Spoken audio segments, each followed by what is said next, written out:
Next, Nike Air Force 1 Low Sesame is set to release in fall 2025 for $150 through Nike.com and select retailers.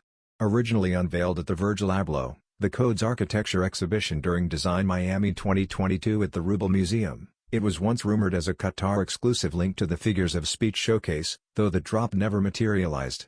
The shoe features a buttery beige leather upper, contrasted by a metallic silver swoosh outlined with bold black zigzag stitching. Classic off-white details, like the plastic zip tie, orange tab, and quoted Air midsole branding, remain intact. Medial text nods to Beaverton, Oregon, honoring Nike's roots.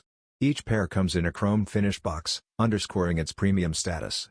With its streetwear-meets-luxury vibe, collectible appeal, and ties to Virgil Abloh's design legacy, the Sesame colorway keeps the Air Force 1 story fresh while standing as one of 2025's most anticipated sneaker releases.